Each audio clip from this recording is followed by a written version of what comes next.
partially watched that one earlier today, and I watched the Bowen Bay LAC meeting last night. That was an interesting one. Okay, we're now streaming live on YouTube. Okay, so ready to go whenever you are. Okay, let's get the show going. So approval of agenda. Okay, welcome everybody to the Wednesday, March 13th, 2024 local advisory committee meeting for Bluewater Park and the municipality. So we have four LAC members here. Patrick, Allison, Kristen, and Sophie. Thanks for all being here today. So to get things going, approval of the agenda, introduction of any late items. Anything, Sophie? No late items. Okay. Recommendation that the Bluewater Park System Local Advisory Committee approve the agenda for March 13th, 2024 meeting. All in favor? Any opposed? Can't see Jonathan and Chana, but yeah. Yeah, I'm good. We're good. We're good. And it's carried. Election of chair and vice chair. I sent out a note earlier today, gentlemen, indicating I can hang on for another year if nobody wants to come to the helm. And I'm not sure, Mick, if you want to hang on as vice chair. So we're throwing it out there. I'm happy to. But if anybody else wants to pick it up, that's fine by me as well. Yeah. It seems to be a deathly silence. Yes. Usually the way. Okay. So Jonathan or Chana needs to nominate the two of you. Okay. Just from a process perspective. Okay. Well, I'll nominate Rob as chair, and this is Chana Peltola, so I'll nominate Rob as chair and Mick as vice chair, and thank them also for their continued service. Pleasure. Okay. Thank you. So recommendation that Bluewater Park Water System with Local Advisory Committee elect Rob Duffy as chair for 2024. All in favor? Aye. Okay. Any opposed? Carried. And then same thing for the election of vice chair. Recommendation that Bluewater Park Water System Local Advisory Committee elect Michael Rushton as vice chair for 2024. All in favor? Yeah. Yep. Any opposed? None. Carried. Okay. Section 3, adoption of minutes. 3.1, minutes of the Bluewater Park System Water System Local Advisory Committee meeting held on March 28th, 2023. Recommendation that the minutes of the Bluewater Park Water System Local Advisory Committee held on March 28th, 2023 be adopted. I have had a quick look again. I think any comments we had made after those were published back in early April, for me, they all looked good. So any other comments from other LAC members? No, not for me. There were. Go ahead. I think the only comment I had was there's no line to the setting up the quarterly meetings with the community, and I know that relies on a conversation with yourself. I said I would step in and volunteer as well, and BIM, but there wasn't really a timeline associated with that, so it was unclear whether that needs to be minuted. What page are you on, Chana? Oh, there we go.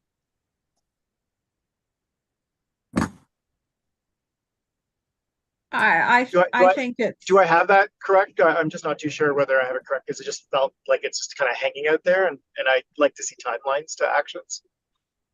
Well, the timeline has been set and was distributed at the last information meeting, so it's done. So I'm okay with that, the way it's worded. Fantastic. Okay. Yeah. Thank you. Just checking on that. Yeah, and all the quarterly dates for 2024 have already been set in the calendar and invites sent out. So the commitment has been made on it. So I'm good with this. Yeah, I think we covered that at the information meeting, actually. Yeah. Okay. Okay, so all in favor of adopting the minutes? Aye. Yep. Aye. Aye. Okay, and none opposed, so carried. Okay, so we'll open up to the floor for public comments, section 4. I don't see anybody from the public, so guess we can skip that section. Nobody's No. lurking. Okay. No lurking on this meeting. No lurking. So section 5, Public Works, presentation from the Bluewater Park Community Information Meeting held March 6th. Patrick, over to you.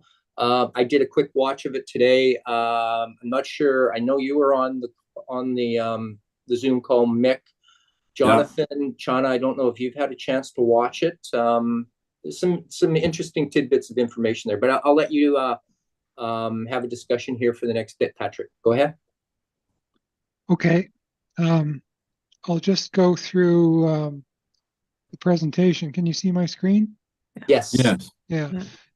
So we had our quarterly community information meeting, and it's a lot of the same information is relevant to this group.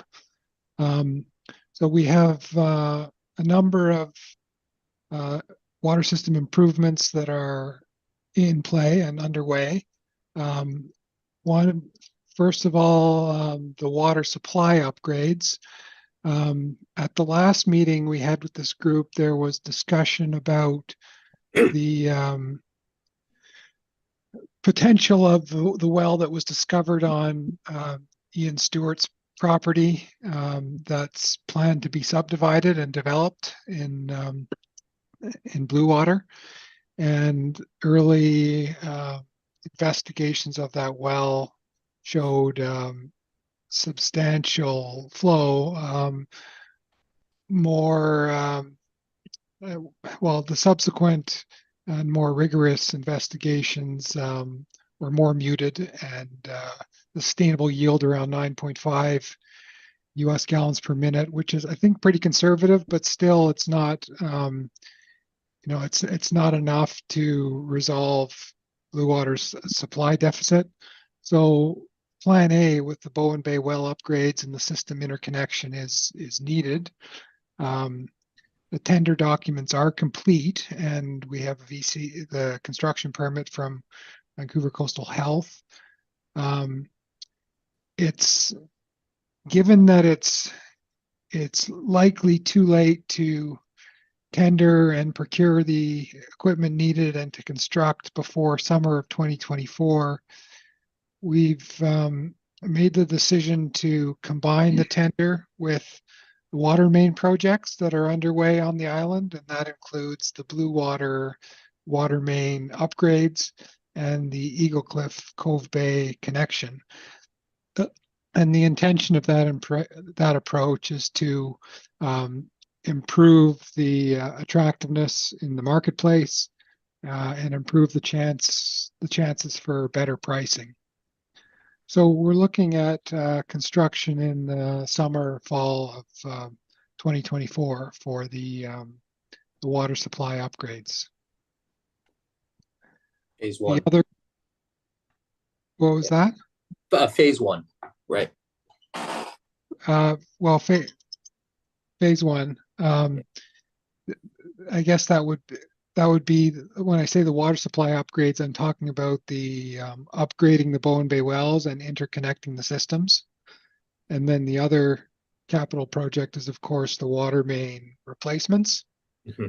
So for the water main replacements, the design for the water mains and the associated culverts is nearly complete. And we're looking, I mentioned, at tendering all of this work as one package. We have had a bit of an update in terms of the phasing. In the time frame since we've had the meeting with last week with the community, we had a major tender for bridge work for replacement of the Carter Road Bridge close with substantially lower prices than what our consultants had estimated. So we're looking at actually doing this as one phase. So when we talked previously about the water main replacements, we were talking about tendering it as one project, but proceeding with one phase, which has less culverts, and that's the component of the project that relates to the municipal fund, the general funds. Proceeding with that in 2024, and then the eastern portion of the northeast portion of the works in 2025, and dealing with all of those culverts then. We have confirmed that we do have the ability to proceed with all of this work. It likely will extend into 2025, but it was always a bit of a problematic approach to tender a package of works and then to tell the contractor that you can proceed with this piece of it, but not this piece of it until, the calendar year rolls over.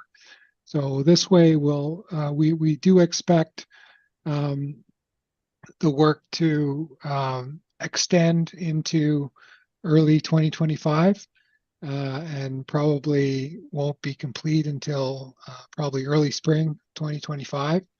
But we would plan to proceed as one scope, one package of work. And so that's a bit of an update from the last week ago update on this. Okay. All right. And Patrick, are we still contemplating putting this project together with the Eagle Cliff and the other work? Is that plan still on the table? Yeah, I think that's because we're nearly complete the design for the Eagle Cliff as well. So it does make sense to tender all of that work as one and hire one contractor. Right. Yeah, I just a question around that. Because obviously the eventual cost that accrues to Bluewater and its residents is really critical because we're borrowing the money to pay for it. How do we keep track of a contractor who's going to have machines and people all over the island going back and forth between sites, and to make sure that the costs end up where they should? Well, they'll have to price. It'll have to be priced as separate items. So they would be providing a price for the Eagle Cliff water main, and they'll provide separate price for completing the culverts that are associated with that water main. They'll provide a separate price for the Bluewater water mains, and they would be billing against the amounts under those items. So that will this be time and materials, or how will the contracts be structured? It would be they would be providing a firm price for given scope.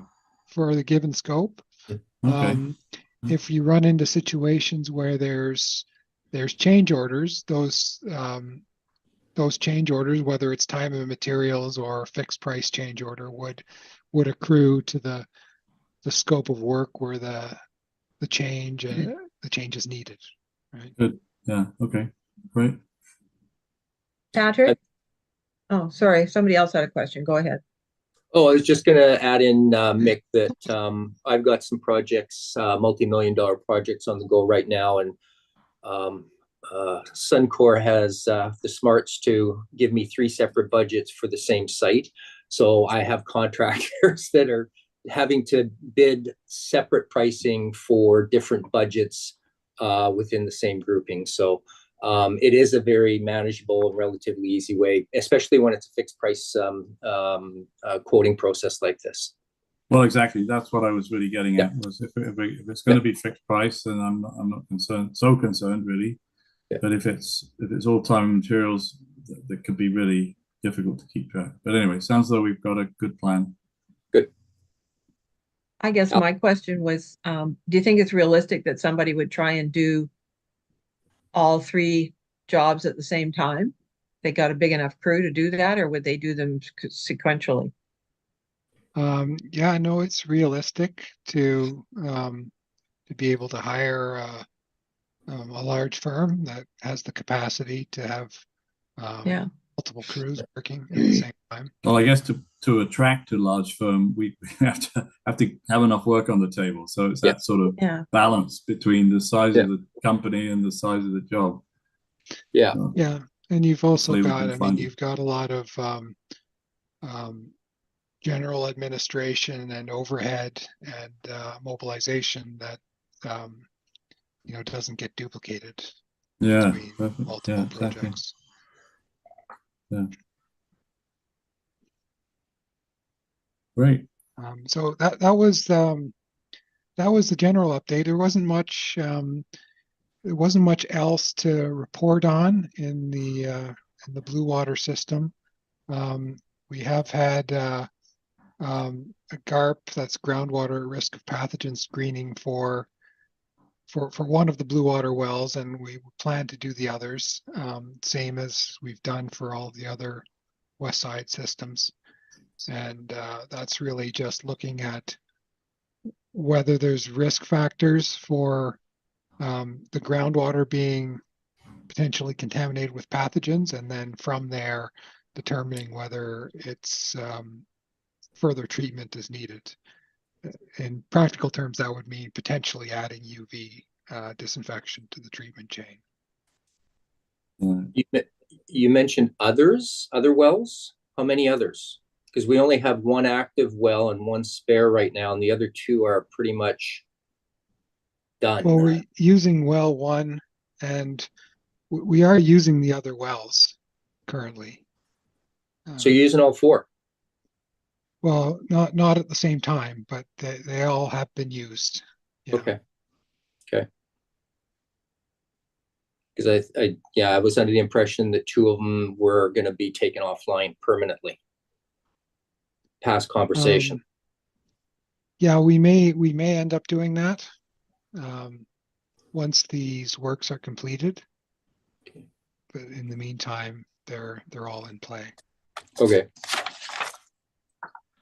Okay. Just as a side note, I walked by the Bluewater water tank today, Patrick. I've already called Rachel at Public Works. She's dispatching a crew out. The tank's leaking. Oh, great. It wasn't leaking, it was overflowing. Well, it's overflowing, and it's also coming out of, it looks like an electrical conduit and junction box, which is probably sensor wiring. So something weird's going on. Yeah, it was a mistake with timers that were set for the wells. Okay. And that's being corrected. Okay. Yeah, because it wasn't doing that yesterday when I walked by.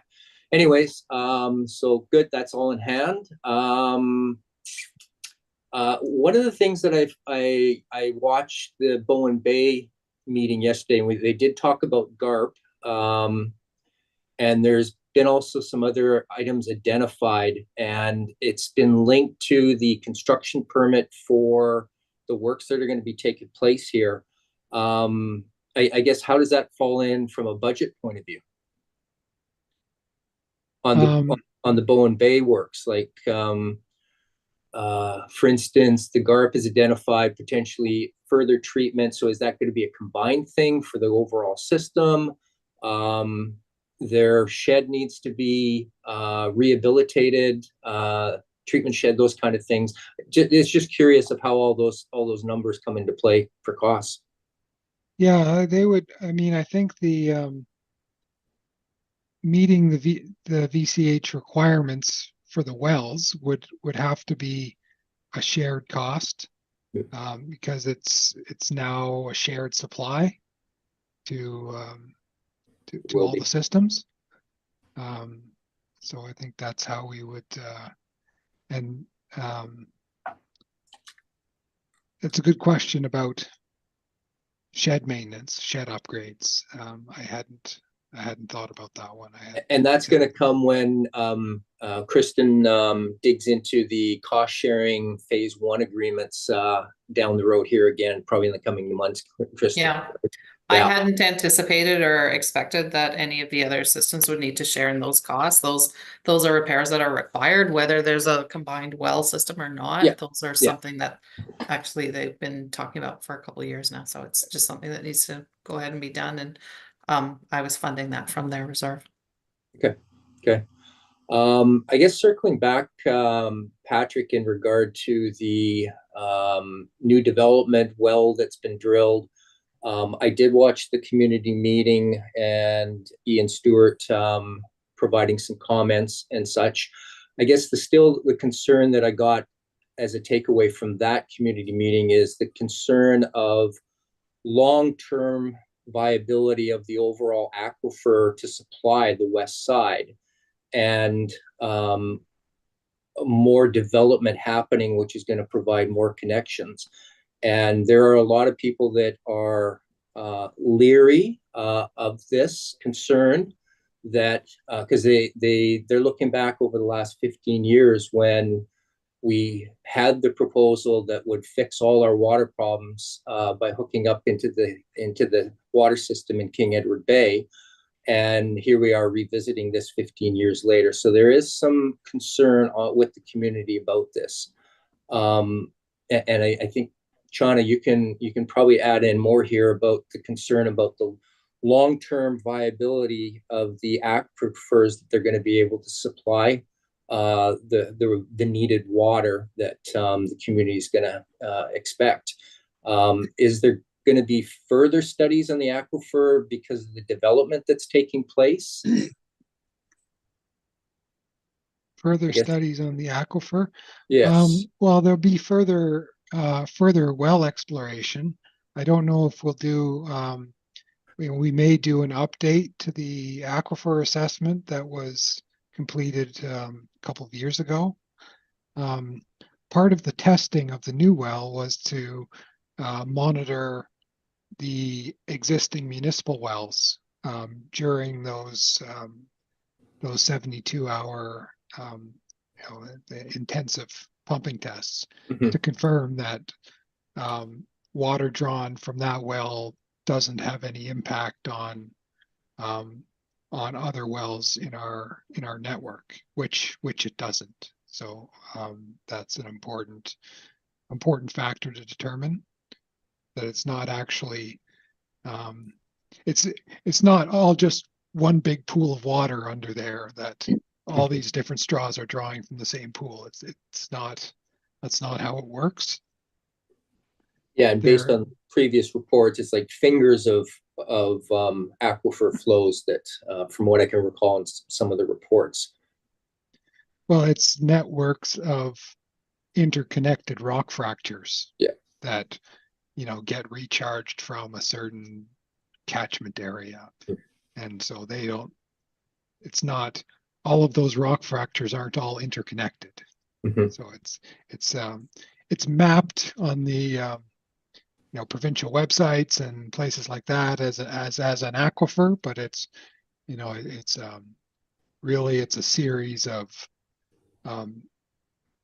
underground water filled rock fractures that are in some cases distinct from each other. Yeah, and like I said, the concern is that we get this right now so that we're not revisiting this 10, 15 years down the road again. And what kind of cutoff point is it for development as well? Is there a number out there of it can only sustain however many more connections into the system that we have here now? So those are some of the questions that are out there.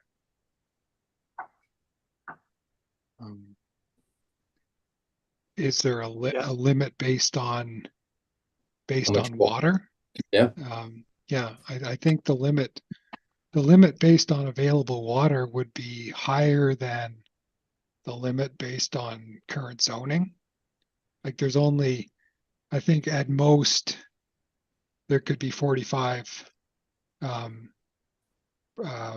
subdivided lots on that property, which it won't be that much. I think it'll be 30 something at the most. And there's not really capacity to add connections anywhere else. There may be the odd property in Bluewater that has the capacity to subdivide, but not very many. Right. Okay. Shauna, do you Yeah. have some comments in regard to Yeah. this? Well, first of all, just to BIM and that this fiscal prudence approach, I just want to commend everyone. I just think that's really thoughtful, and I really like Mick's question and just applaud, because we are all sort of looking at our tax bills going up and whatnot, and certainly that's been echoed to me from constituents and folks that we're helping to engage with. So on that note, Patrick, I did miss the 6th meeting, so I don't know if this question was asked, but there's a line item in the presentation that is about resiliency and water availability. Can you just walk us through where those words are coming from? What's the basis for that? Well, the basis for that is those were in the context of this whole discussion around, can we pull enough water from the new well being developed at the Stewart property? Do we need to optimize and upgrade the Bowen Bay wells like we previously planned? And one of the arguments for proceeding with both of those things is that you're adding substantial additional supply from multiple sources, from multiple aquifers. And so there's more resiliency in that, the more sources of supply that we have. And so for that reason, we would be likely pursuing the well that we know about on Stewart's other property on the other side of Arbutus Ridge if and when phase 4 of that Arbutus Ridge development proceeds. Because then that's another source from another another sort of distinct network of rock fractures that would add to the overall supply of the systems. Does that make sense? Does that answer your question? It does, but I guess I'm just cautious on this word of resiliency. It's sort of used. I hear the words, I hear the conversation on the fingerlings of aquifers, but as you stated, the catchment area is not changing, and it's remaining the same. And as we go forward, that's under pressure with a decreasing snowpack and decreasing summer precipitation. What I'm getting questions from the neighbors that I'm surrounded from is we look at, to Rob's point, we look at the Stewart lands, we look at potential future developments, Evergreen and whatnot, but we also have infill lots, and then we have, we're interested in supporting local housing. We can't do anything now, but clearly there's opportunities for folks to add density to their lots to help with the housing situations, like with additional densification of their properties. So all of this sort of is adding to the draw on water demand, but I just get the feeling, and I could be wrong, that we are all of the engineering reports are pointing to a current state as opposed to what is our future state. And so to Rob's point, it goes back to, do we understand and map and have very clearly articulated, here's where the future is, and here's where we need to get to. It's just not clear whether that's clear to everybody. And so that's just sort of the questions I have. And Patrick, this isn't meant at all to be critical. It's meant to be help us to help you in communicating back to our watershed group. Thanks.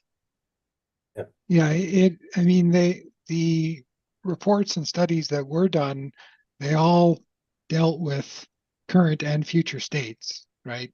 So the aquifer study, as well as the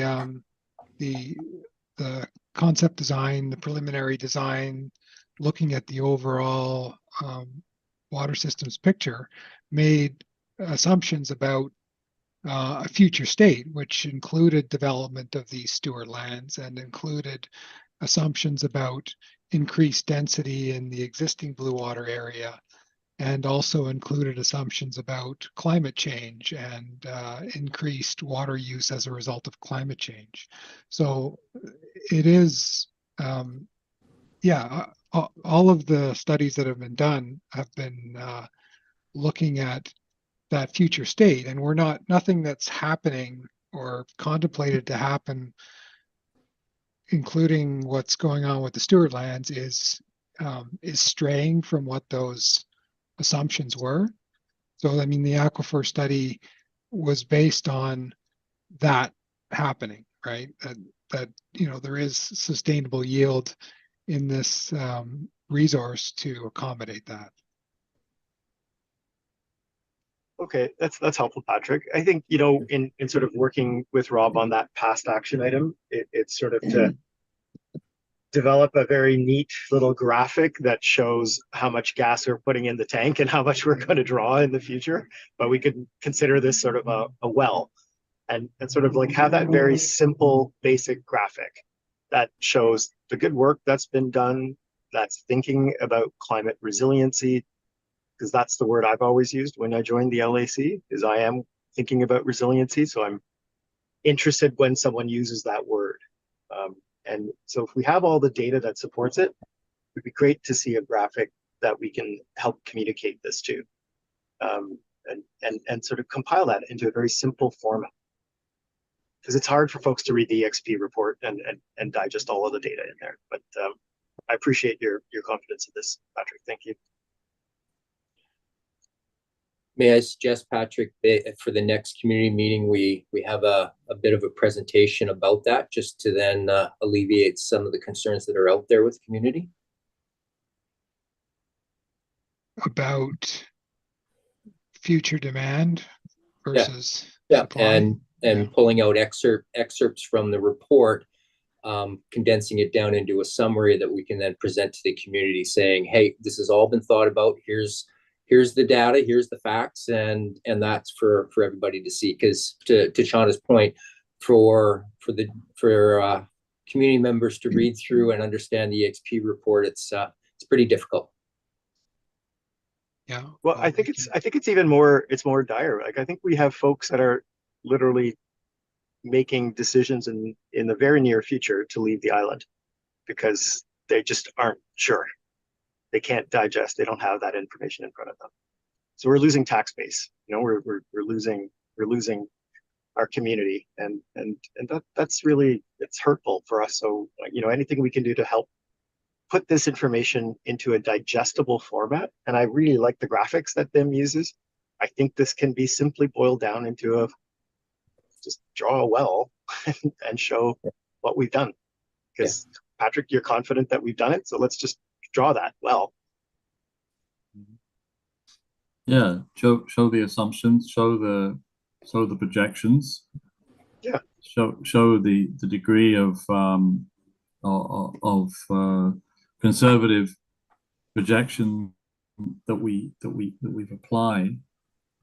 Or when I say we, it's really you, Patrick. But I think we're going to have to continuously reassure the community as this goes forward. I mean, when we agreed to borrow the money to do the water mains and to connect up to Bowen Bay and all that, that was a sort of standalone project, and the Stewart Lands was not front and center in anybody's minds. It was a potential that could happen one day, and there was a well. We didn't know how big the well was or how good the well was, and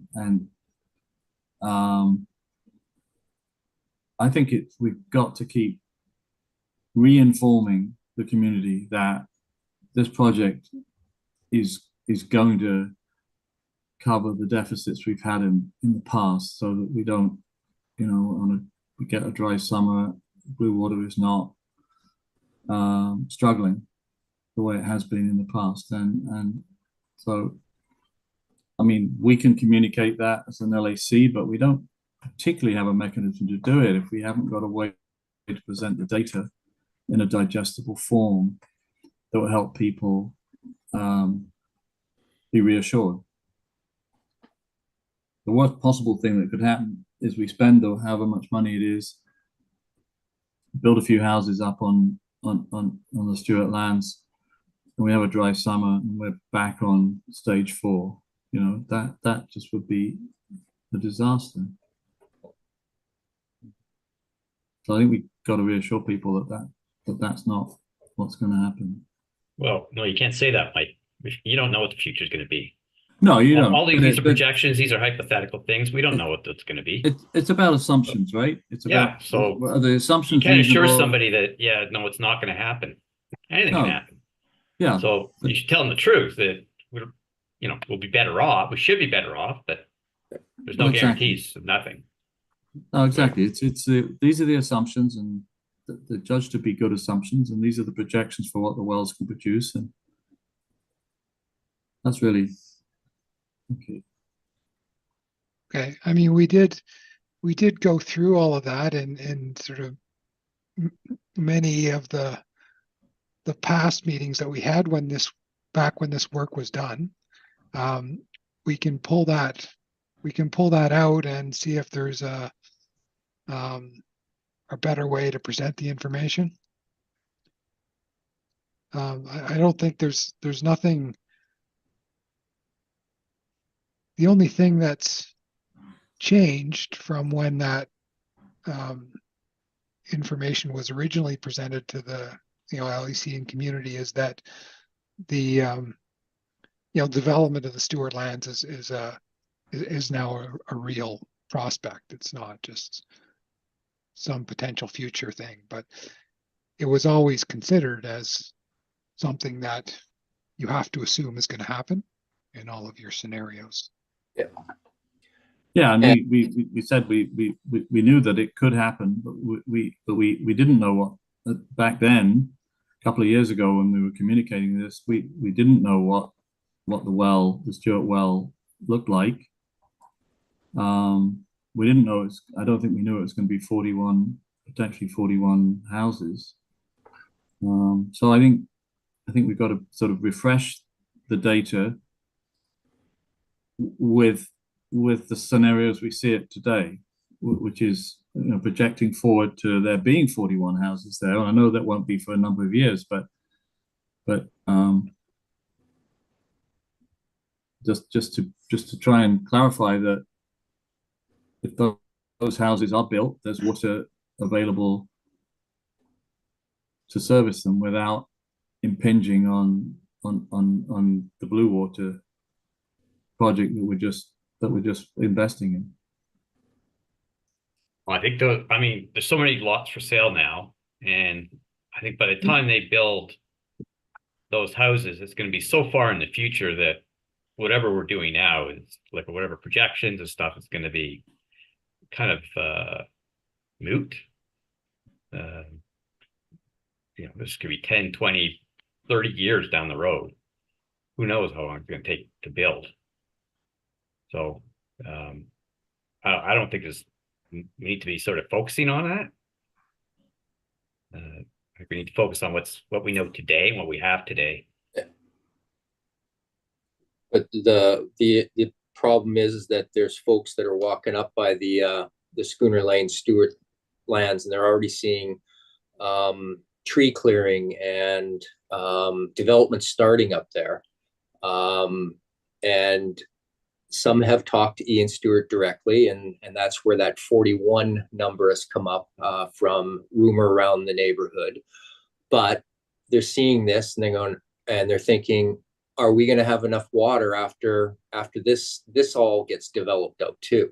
So that's why I think we just need to get something back into the community as we're talking about here, just to show what the data is and what the projections are of what the expectation is. It shouldn't be that difficult to put together and present it for the next community meeting, I would suggest.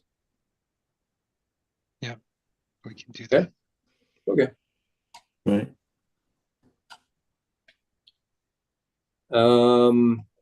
Any other questions in regard to the water main replacement project for Patrick? Still missing a culvert on your plan, Patrick. I can sketch it up for you, by the way. I think we've got them all now. You haven't got one behind Chana's house.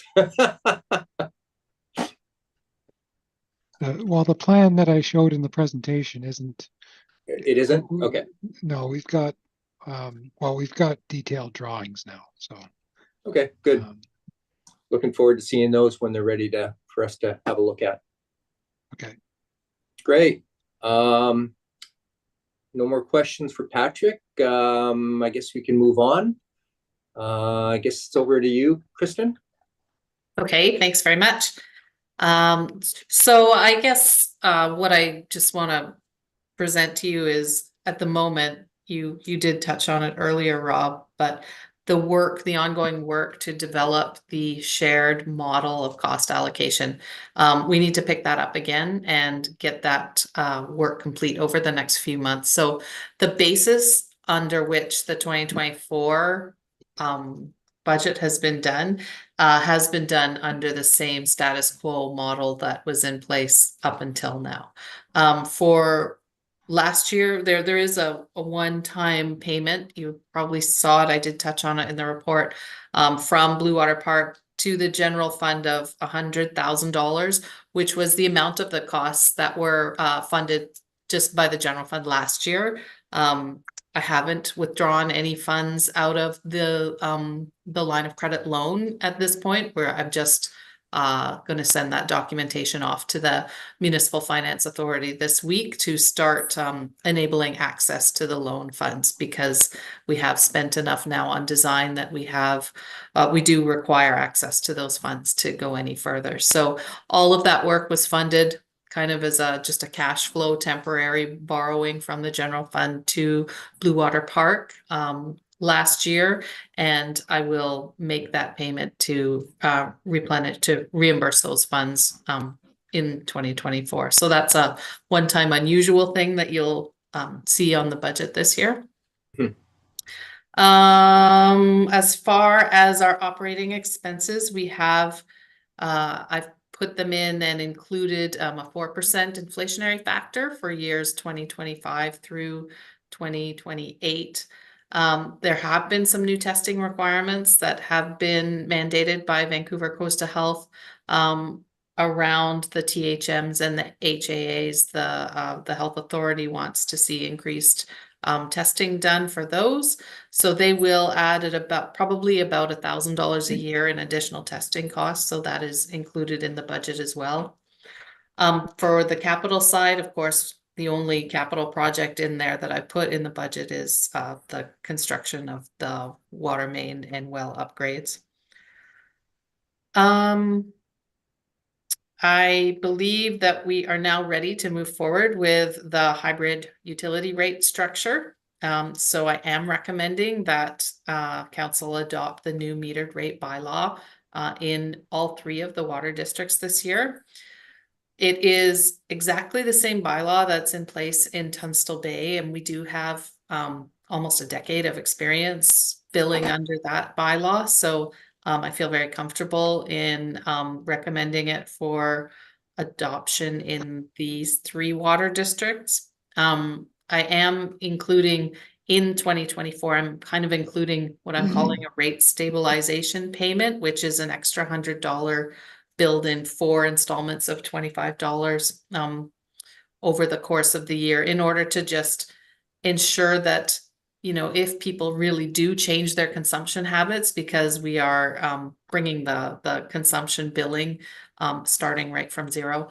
If people sort of change their consumption habits significantly, then we do have a little bit of flexibility there in order to create an additional cushion within the reserve fund. So that was actually a recommendation from the King Edward Bay local service area. So I have adopted that into the structure. It wouldn't form the basis of the annual increment to the rates that I'm recommending, which is going forward that they be increased at sort of a rate to at least match inflation,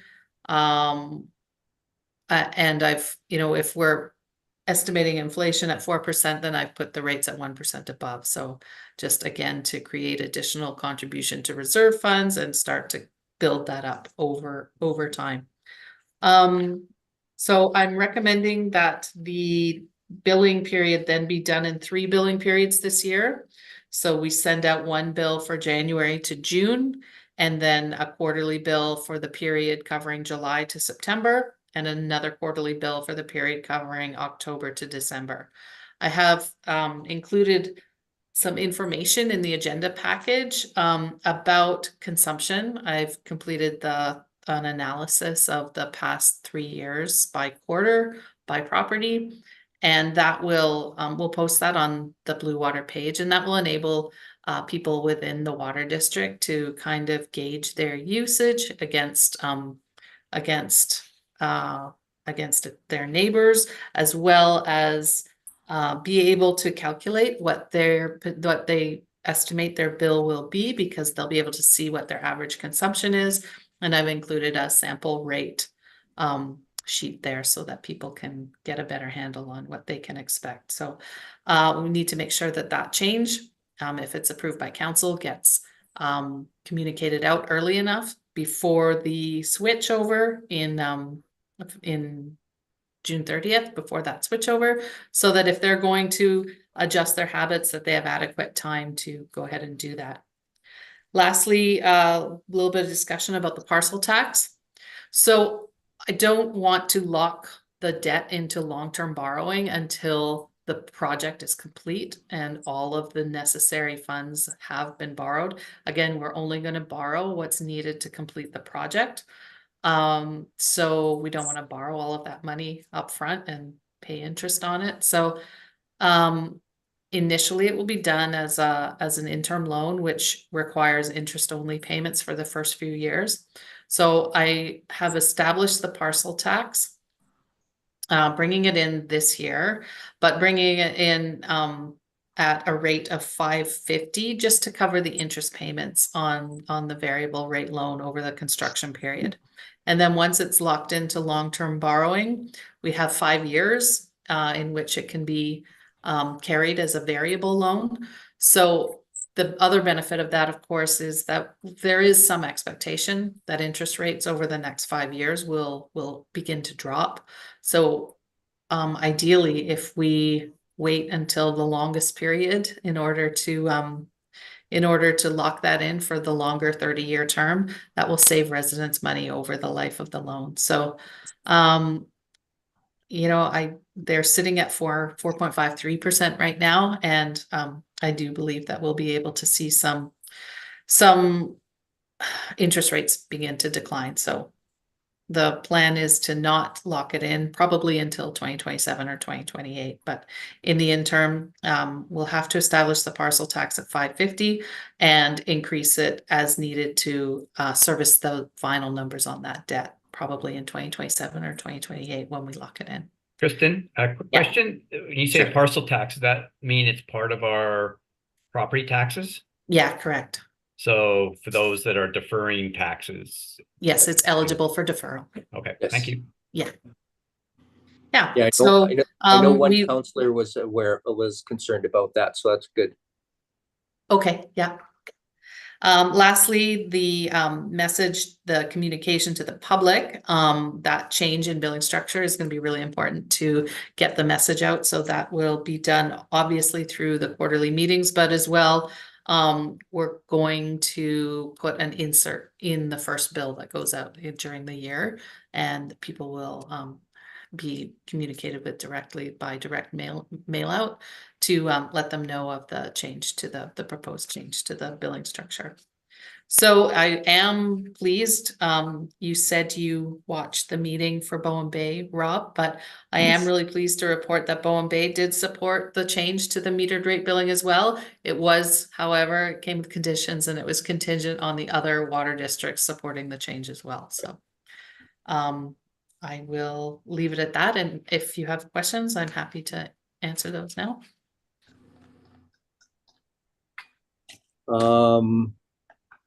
Just scrolling through here. So with the potentially accelerated construction project, for what Patrick alluded to earlier, that we could be completed early 2025.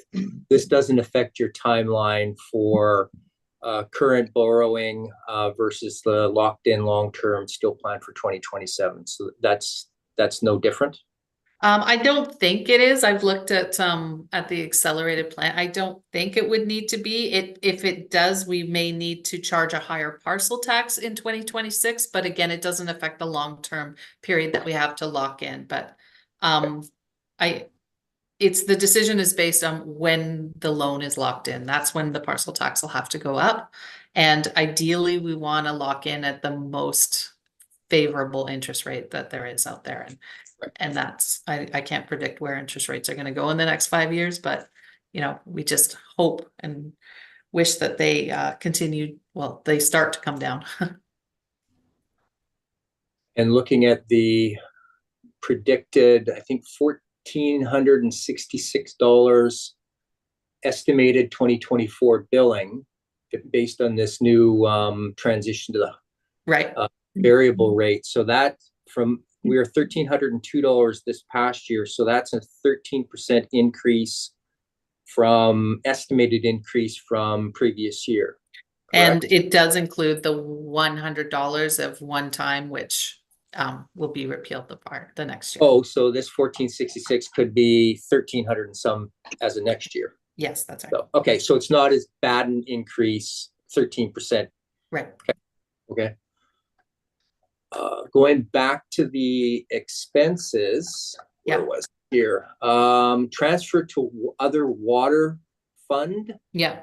$40,000. Was that the transfer to King Edward Bay reserves? That's for 2024. I've got that in there, same budget as what has been done in prior years.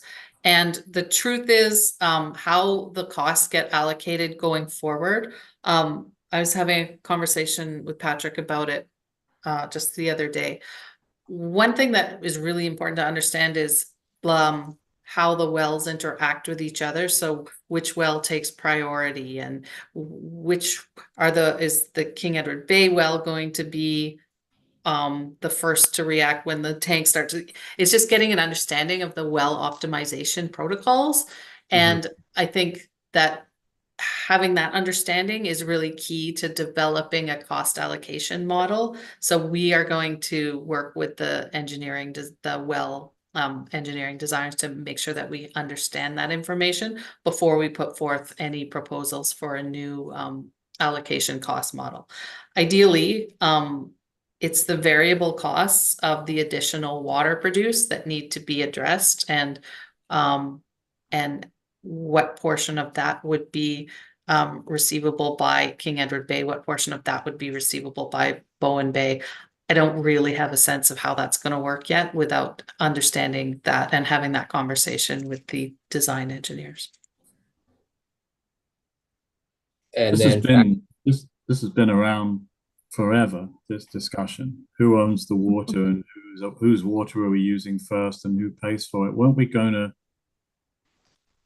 try to find a way to put all this together so that this was, it didn't really matter where the water came from, everybody was consuming it and paying the same amount for it? Isn't that where we're heading? That's where we're heading.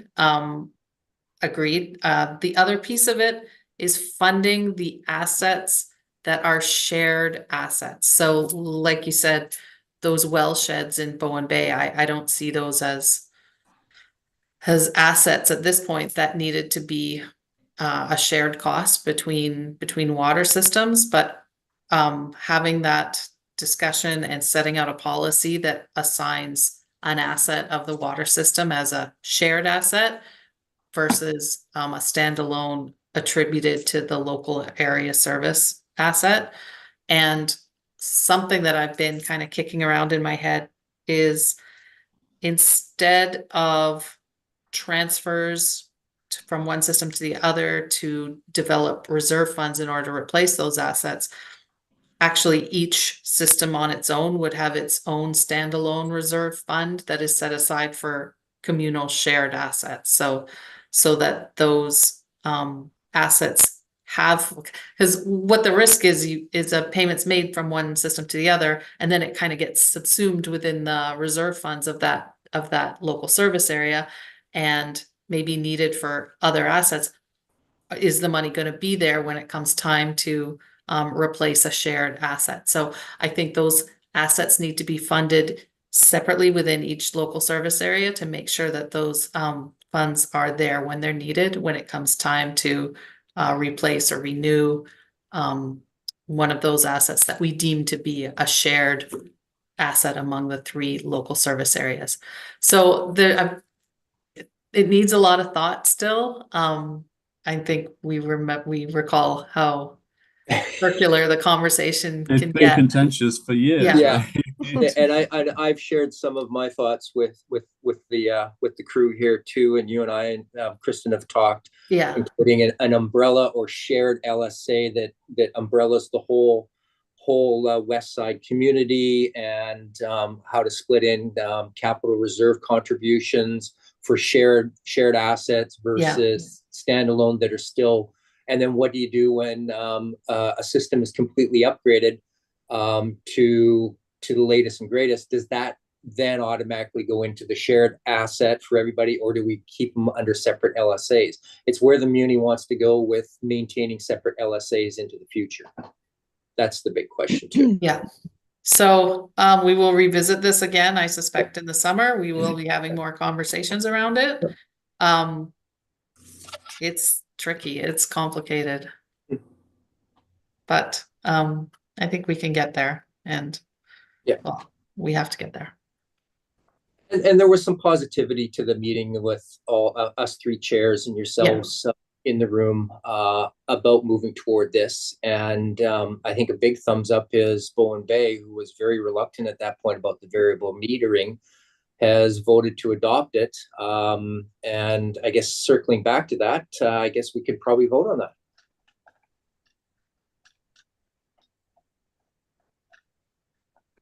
There's my agenda. Sorry, just scrolling here. Elections. So any more comments about the variable metering from anybody? It doesn't look like it. Okay. So we covered off everything. 7. I guess we skipped one point about council and the update on the Vancouver Coastal Health. I think Patrick covered it because you talked about the GARP assessments, didn't you? Hmm. And the other was the extra testing, and most of the rest of it related to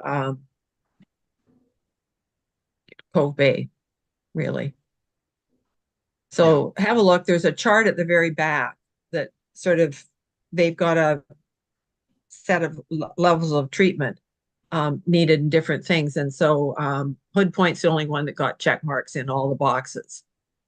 So everybody else had question marks or still to be determined, and that's largely the ones with the wells.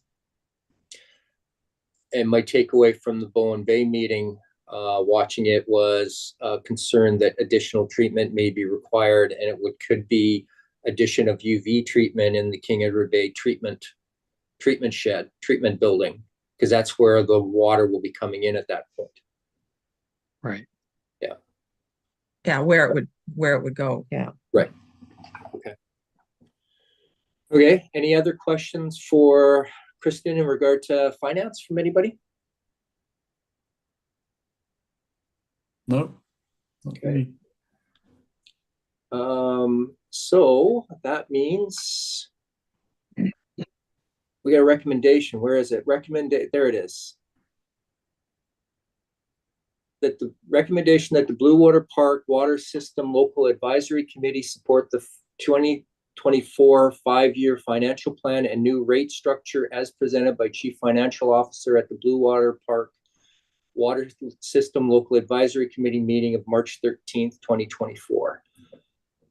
If no more questions, all in favor? Any opposed? Aye. Carried. Wonderful. Thank you very much. Go. Is that our last recommendation? Yep. Yep. Except from water system. Information items, those were just included for anybody public information wise. We've read through the strategic plan before. Question period, I guess we don't have any public, so we don't need to get into it, but I do have a couple additional questions, Patrick, just for clarification or just to make a point. Once Bluewater, and I know we've talked about this before, is once Bluewater has upgraded the water mains, and such, fire flow requirements will be achieved throughout Bluewater, and the design has already been done that the current tankage sizes will be able to support that for all three communities. Is that correct? No. Nope.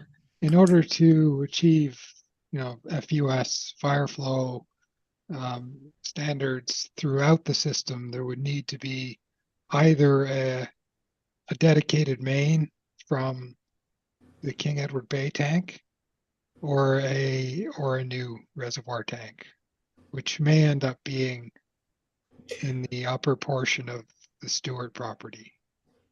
Okay, so sorry, I'll rephrase my question about the fire flow. This is also contingent about the development of the Schooner Lane Stewart lands to bring it all together, correct?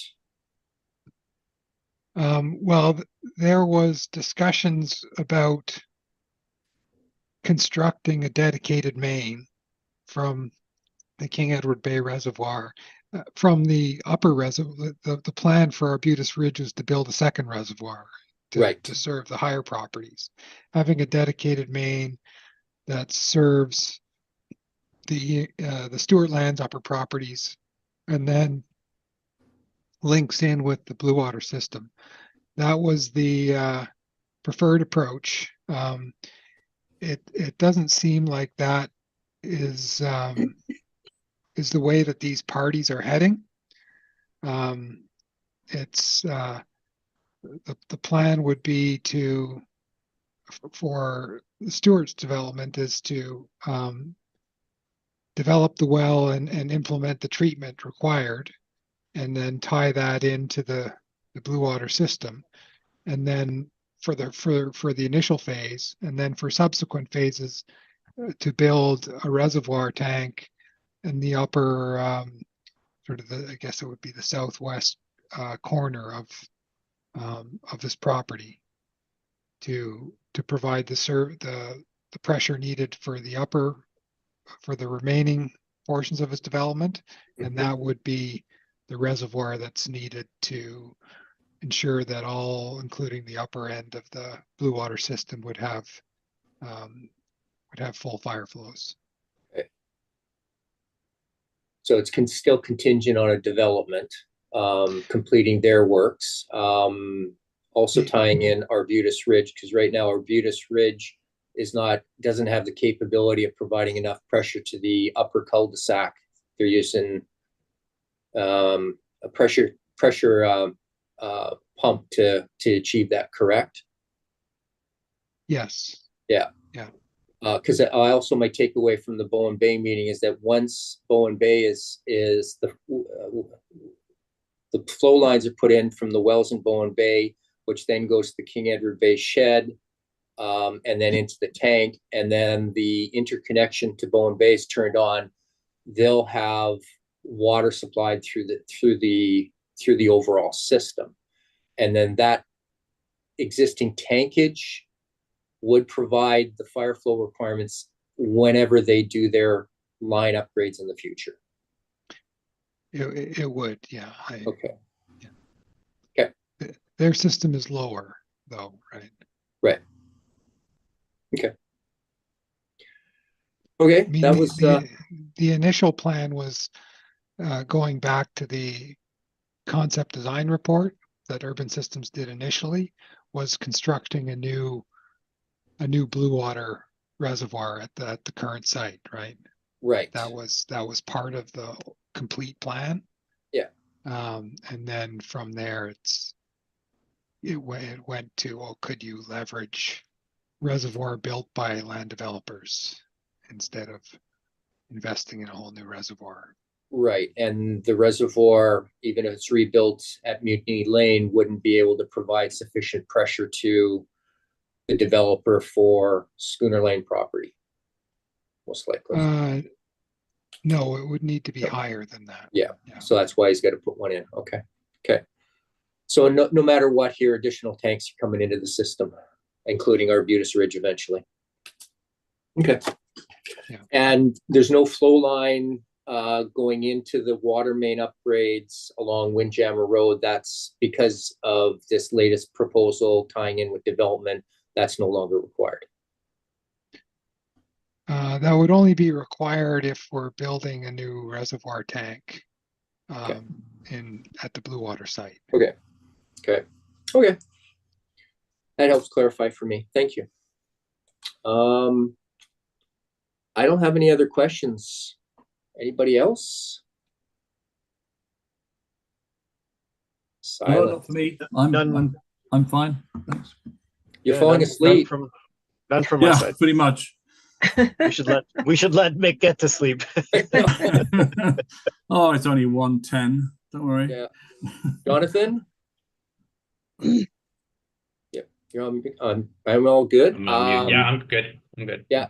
Just to echo Chana and his comments earlier about paying close attention to cost management, coming up with ways to try and save some money by combining bids potentially with Eagle Cliff upgrades and this. Again, all of us want to thank you very much for all your hard work, looking at the angles for cost responsibility and all the hard work you put into everything else for finances, Kristen, and your support, Allison, and Patrick, and all the gyrations that you've had to go through and dealing with developers that are probably not the easiest sometime on adding wrinkles to the whole project itself, but looks like we're on track to get us in pretty good shape by early 2025. So thank you very much. Thank you. Thanks. So at this point, 6:10 p.m., 10 minutes earlier, I'd like to say that we can adjourn. Is that good? Works for me. Thanks, everybody. Yeah.